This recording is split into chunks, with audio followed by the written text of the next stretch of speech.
কি ট্রেনের কেসটা? হ্যাঁ। বলছি আপনি কি ট্রেনের মধ্যে শ্লীলতাহানি করেছিলেন মহিলার? না। কি হয়েছিল? একটা ছোট বাচ্চা ব্যাগে চেপে গেছিল, বাচ্চাটাকে ধরা মার। ওই মহিলা তো অভিযোগ করছে আপনারা না, আমরা যে ট্রেনে শ্লীলতা দুর্ব্যবহার অভিযোগে এক অভিযুক্তকে রামপুরহাট মহাকর আদালতে তোলা হলো আজ। বেশ কয়েকদিন আগে শ্লীলতাহানি ও দুর্ব্যবহারের অভিযোগ ওঠে গড়িয়ার এক বাসিন্দার সঙ্গে ট্রেনের মধ্যে। সেই ঘটনায় এবার পদক্ষেপ গ্রহণ করল জিআরপি।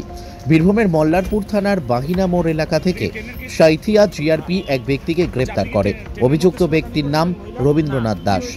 জানা যায় তার মা এক্সপ্রেস ট্রেনের ক্যামেরায় বেশ কিছু যুবক মহিলাকে কটূক্তি ও শ্লীলতাহানি করেন বলে অভিযোগ ওঠে।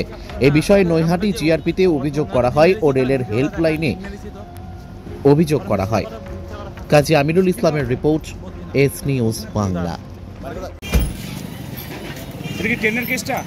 হ্যাঁ। বলছি আপনি কি ট্রেনের মধ্যে শ্লীলতাহানি করেছিলেন মহিলার? না। কি হয়েছিল?